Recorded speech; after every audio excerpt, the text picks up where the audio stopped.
Alô, alô, escampanautas, eu sou Wilson Júnior e hoje mais um episódio do Historiador Reage a um filme histórico, dessa vez 1917, esse filme que chegou agora no finzinho do ano, está aí arrebatador, ganhando todas as premiações e é o favorito ao Oscar, né? Recebeu várias indicações aí ao Oscar de melhor filme, mas o nosso olhar aqui vai ser muito mais na parte histórica do filme do que necessariamente a parte cinematográfica. Apesar de que, obviamente, a gente tem que conversar um pouquinho sobre cinema também. Esse filme é dirigido pelo Sam Mendes, né? Acho que o último grande filme dele foi o 007 Skyfall, muito bom. E ele é protagonizado pelo George McKay e pelo Charles Dean Chapman.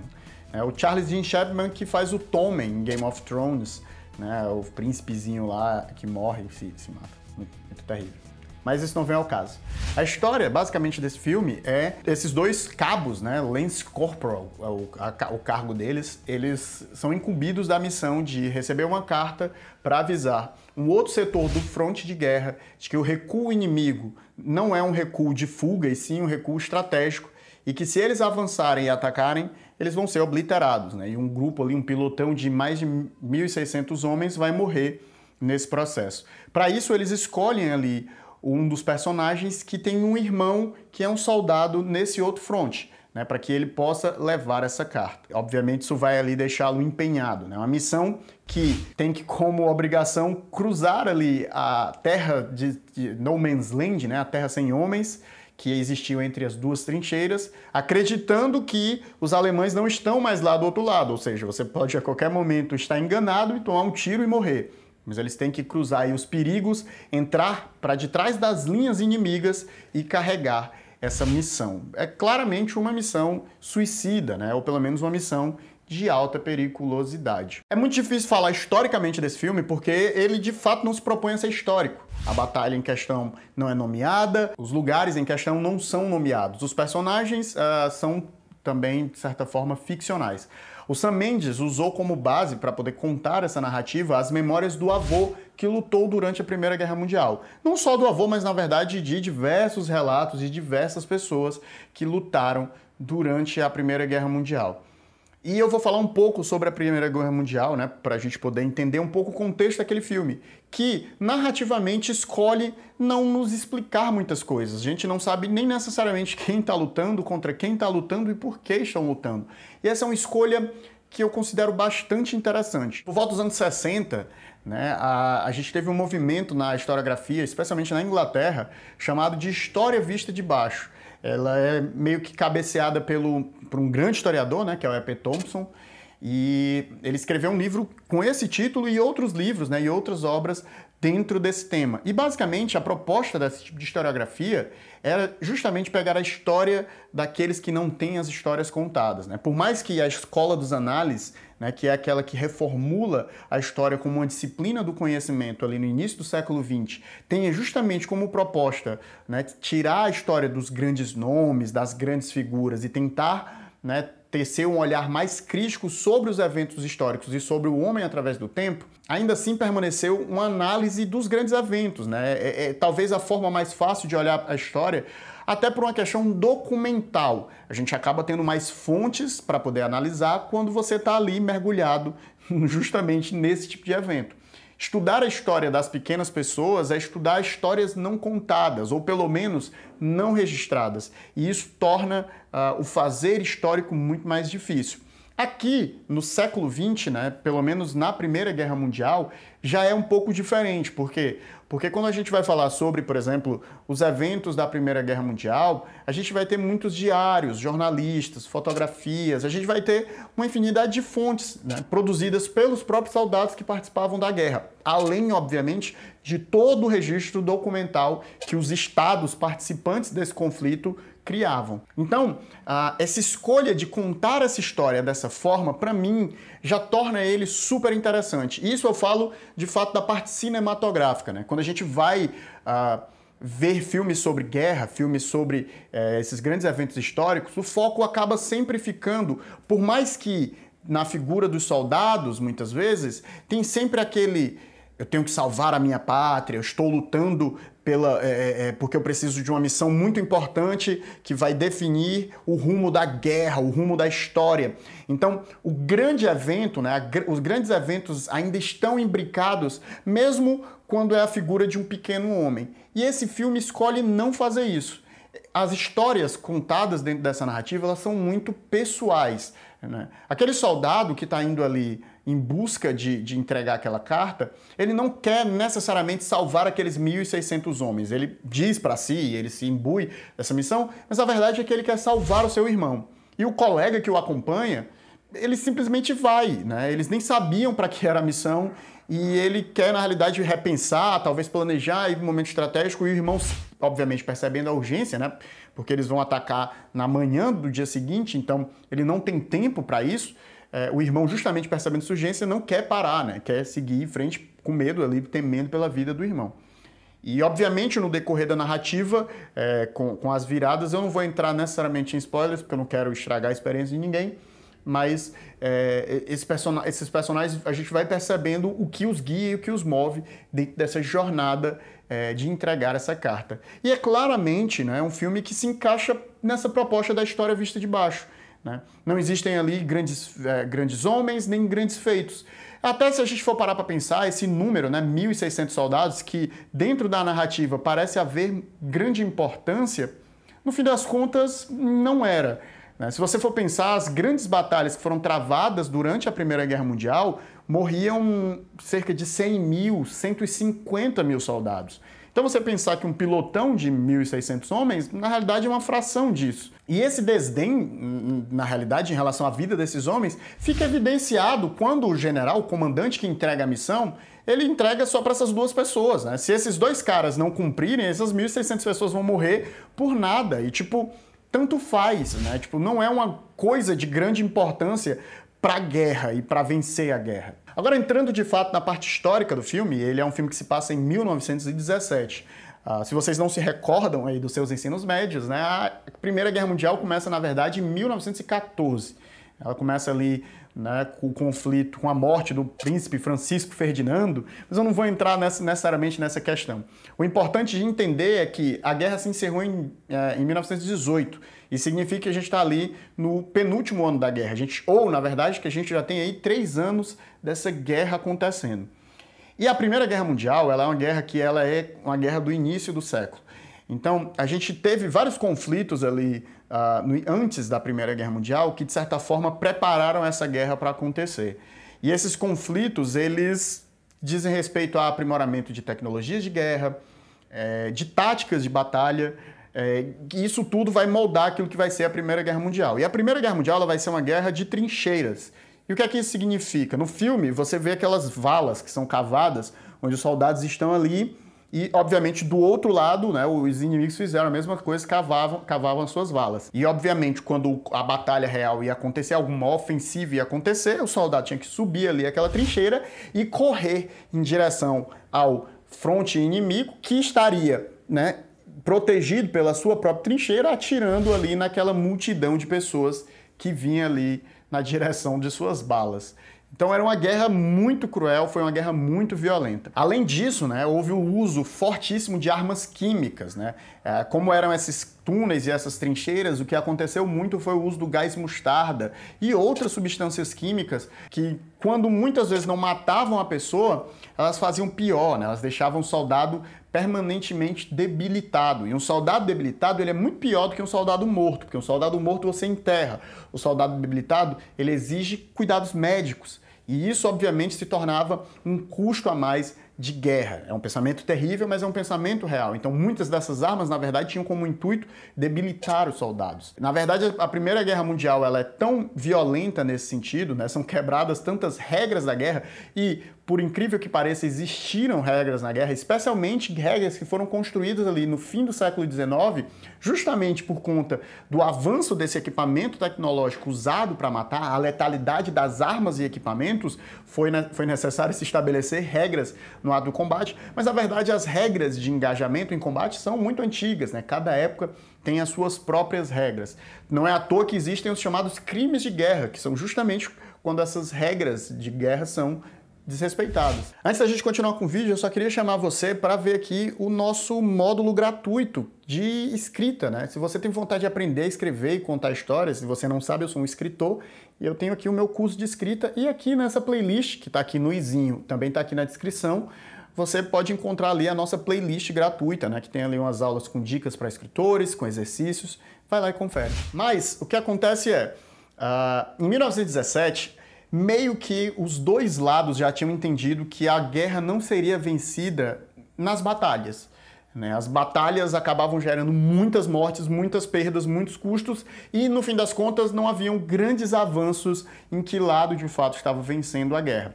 E houve uma mudança de postura, né? No sentido de que, por exemplo, a Alemanha ela começou a afundar, usando seus U-boats, ela começou a afundar os navios de suporte, né? Que davam ali recursos para os aliados na França, né, e as tropas inglesas. E eles passaram a fazer o que chamavam de guerra irrestrita submarina, ou seja, eles afundavam todos os navios. Não importava se eram navios militares e equipados. Na verdade, o objetivo principal era justamente eliminar esses outros navios que eles sabiam que transportavam recursos e alimentos e mantimentos para os soldados. Isso, obviamente, acabou gerando um problema muito sério, porque se os recursos não chegam às tropas e as tropas estão passando semanas e meses, e vale destacar que essa guerra de trincheiras ela era feita dessa forma, soldados passavam semanas sentados dentro daquele buraco, esperando o momento de atacar ou não. E isso, obviamente, era sempre baseado nas informações que eles iam recebendo para atacar ou não no momento mais oportuno. Então, era uma guerra muito cansativa, né? Era uma guerra muito parada, era uma guerra que cada ação acontecia dentro de longos intervalos.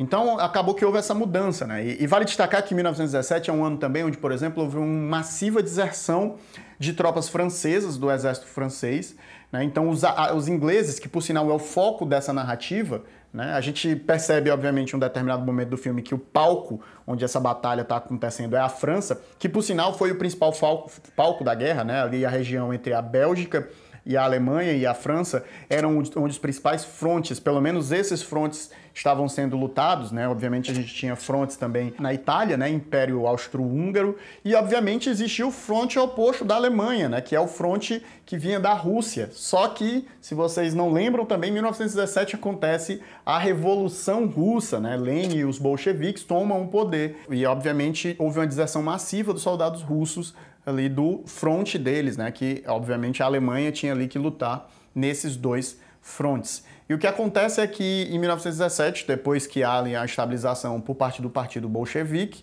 junto com o Lenin, eles entram em um armistício, né? Então eles fazem um armistício com a Alemanha, o que permite a Alemanha lutar a guerra apenas em um fronte. Então, em 1917, a situação realmente era muito crítica. E é uma escolha muito pontual e muito acertada do filme nomear isso, porque, enfim, obviamente, o conhecimento público, a gente sabe que a guerra está no final, né? Então, se um conflito que vai se encerrar em 1918, a gente sabe que em 1917 as pessoas já estão exaustas, os soldados já não aguentam mais, e isso é muito bem refletido dentro da narrativa. Eu acho que a cinematografia do filme sabe valorizar muito bem isso, né? E eu ouvi muita gente falando que esse é um filme muito limpo, em algumas críticas, né? É um filme higienizado. Eu particularmente não concordo, porque eu acho que a todo momento a fotografia do filme nos mostra a violência, os cadáveres e a destruição gerada pela guerra. Talvez ele seja um filme higienizado quando se fala em Primeira Guerra Mundial ou se fala numa guerra como um todo. Mas eu acredito que se o horror da guerra fosse de maneira íntegra ser mostrado, eu acho que esse filme nem sequer poderia ser exibido, né? A guerra não é algo a ser visto, né? É realmente terrível, e especialmente uma guerra como foi a Primeira Guerra Mundial, onde horrores foram cometidos. Na realidade, todas as guerras são cometidos horrores, mas a Primeira Guerra Mundial ela é um grande marco no que diz respeito à guerra moderna, né? A guerra que vai usar aviões, e esses aviões vão fazer bombardeiros, é a guerra onde vão se usar armas químicas. Isso tudo, obviamente, vai cobrar um preço. Então eu acho que o filme tem um cuidado em mostrar esse horror da guerra, né? Todo momento a gente vê cadáveres, a gente vê corpos jogados. E uma das coisas que eu gosto desse filme especial é justamente essa coisa de narrar a história vista por baixo, narrar a perspectiva daqueles soldados, onde as lideranças elas são completamente desconectadas desses soldados ou do que eles estão fazendo, né? Na realidade, pouco parecem se importar, e a gente vê isso no momento que eles recebem a missão, a gente vê isso lá na frente, quando o soldado está desesperado tentando encontrar uma forma, né, de continuar a missão dele, e a gente vê um dos líderes lá, tipo, indignado porque os soldados estão demorando para tirar uma árvore que está na estrada, impedindo a passagem do caminhão dele. Aqui eu vou entrar em alguns pequenos spoilers, não necessariamente atrapalha o filme, mas se você se incomoda, acho que talvez seja melhor você parar de ver por aqui. Mas existe um momento ali, quando ele vai entregar já no final do filme, né, a mensagem pro general do outro lado, o general responsável em segurar esse ataque, né, para que esse ataque não aconteça, esses soldados não morram, o general dá poucos ouvidos a ele. Assim, ele não insiste, não persiste ali, existe uma outra figura um pouco mais racional, aquele comandante sequer ouviria a sua decisão, né? E na realidade, depois de entregue a carta que salva aquele pilotão, o general basicamente manda ele se retirar dali, como se todo o esforço que a gente viu ele fazer para chegar até aquele lugar nem fosse digno de atenção. Então, esse desdém das grandes lideranças e a gente ter essa dimensão de que os soldados, na verdade, eram engrenagens numa guerra que não era deles, numa guerra que eles não vão lucrar e que eles não vão ganhar nada com isso, né? E essa é a realidade das guerras travadas pelos estados. O soldado é uma engrenagem, é uma ferramenta, é alguém que está ali e muitas vezes nem entende o porquê ele está ali. E existe um momento para mim que coroa bastante isso, que é um dos soldados recebeu uma medalha de honra, né, por salvar um companheiro, e ele trocou essa medalha com um soldado francês por uma garrafa de vinho, né? E o colega não entende o porquê dele ter feito isso, mas a gente, como público, né, e sabendo que é 1917, sabendo dessa exaustão da guerra, entende de mostrar de que ele sabe que não há valor, né? Não existe honra e não existe mérito naquilo. Se eu não me engano, foi o sábio mestre Oda que diz, né, que guerra não faz ninguém grande, né? Então essa dimensão de tentar trazer um olhar de um soldado, né, de uma pessoa pequena comum que estava lutando aquela guerra, é o que para mim talvez enriqueça mais essa narrativa. Um outro momento que eu gosto, que eu acho importante trazer para destacar aqui, é o momento no qual o caminhão atola, né? E você vê naquele grupo de soldados, aquele pelotão, que essa exaustão que eu tô falando, essa exaustão de fim de conflito, essa exaustão que as pessoas não sabem se essa guerra já vai acabar ou se nunca vai acabar, e você vê que eles já estão meio que desdenhosos, e só ante o pedido desesperado de um colega é que eles se motivam ali e desatolam o caminhão, mostrando que no fim das contas o grande laço que existia, né, era o laço entre esses soldados, né, entre essas mesmas figuras pequenas que estão ali sem saber porquê, lutando uma guerra que, no fim das contas, não é deles, né? Vale destacar que, sendo soldados britânicos, estando lutando dentro do território francês, existe um certo distanciamento, né? Diferente de um soldado que luta dentro do seu território para proteger o seu país, de você ser colocado dentro de um barco, viajar para um outro país e lutar a guerra dentro desse outro país, né? Então, essa dimensão, essa alienação de que estou defendendo a minha pátria, mas sequer estou nela, né? Então eu não vejo de fato a ameaça que está sendo feita a ela. Eu achei que todo esse contexto da alienação do soldado, dos laços que os unem e dessa micro-história, né, desse fragmento de história, da história de um homem qualquer que tem que cumprir uma missão, é o que faz desse filme diferente, é o que faz desse filme excelente. Aqui, né, não é o lugar dos grandes feitos, apesar de que acontecem os grandes feitos, né? Quando eu digo não é o lugar dos grandes feitos, eu digo não é aquele grande feito que muda o rumo da guerra, né? Que a guerra vai ser salva ou perdida ou ganha em decorrência disso. Isso é super interessante, existe toda uma escola, né, da historiografia para isso. Eu vou deixar aqui no link desse vídeo algumas obras para quem queira, né, se interesse em ler um pouco mais sobre microhistória e sobre história vista de baixo, e eu acho que essa é um pouco a proposta e a pegada do filme, e eu acho que, tirando todo o brilhantismo técnico que é usado para fazer isso e é usado para criar o senso de urgência, ver a Primeira Guerra Mundial da perspectiva de um soldado cumprindo uma missão qualquer dentro de um contexto de várias e milhares de missões, é o que realmente faz de 1917 um grande filme e um grande acerto. Espero que vocês tenham gostado da minha análise. Como eu disse, não dá para mergulhar de fato na parte de historiografia, porque a história ela é ficcional, né? Ela é baseada em memórias e fragmentos, não é uma coisa muito específica, mas eu tentei aqui fazer esse, digamos, apanhado ali desse ano de 1917, para que você possa compreender até um pouco melhor o contexto no qual os eventos daquele filme estavam se passando. Eu tenho um podcast de história também, se você gosta desse temático de história, Fazendo História, o link está aqui para você ouvir ele no Spotify, mas se você tem um agregador de podcast, pode procurar lá também, Fazendo História. Deixem aqui a opinião de vocês sobre o vídeo e sobre o filme. A gente se vê numa próxima e tchau!